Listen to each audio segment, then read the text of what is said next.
Welcome back everybody, my name is Nick930 and today I want to give you guys 5 helpful tips for Rainbow Six Siege. Today's video is going to focus completely on Blitz. Blitz is an attacker that is equipped with a ballistic shield and only one pistol.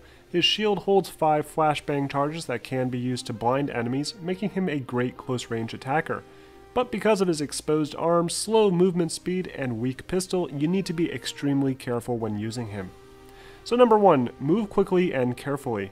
Blitz is more effective when used on the front lines and drawing enemy fire, but his largely exposed arms make him an easy target, so being under fire for too long is a death sentence. Blitz's only advantage is his flash shield, so when breaching a room, be aware of how you're moving and where you are aiming. Try to hug walls as you move around the room and minimize the exposure of your arms and legs as much as possible. Use your flash shield if enemies are close enough to give yourself a chance to find a better position or engage the enemies yourself. Your teammates are going to need to take advantage of your attack if you're going to be successful, so make sure you communicate with them. Avoid sprinting as this completely exposes your body, making you an easy target, and make sure you're crouched whenever you suspect an enemy is nearby. Number 2, attack from below.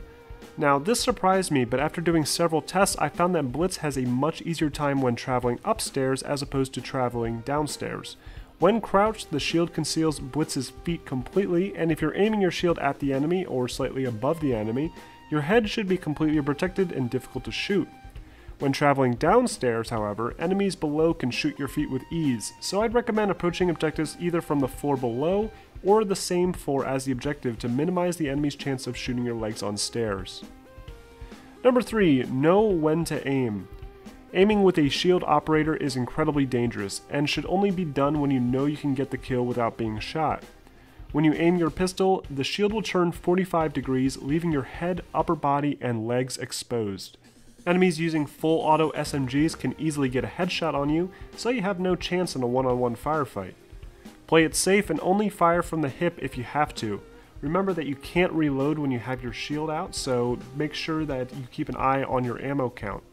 Also remember that hip firing is incredibly inaccurate, but a laser sight should help, and if anything, it'll keep the enemy from pushing you.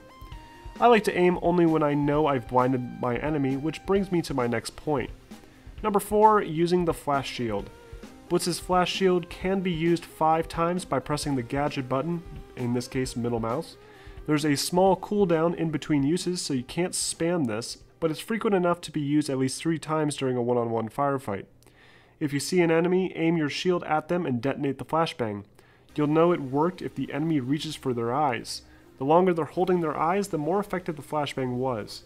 Remember to use the flashbang as close as possible to prolong the effect and give yourself a better chance.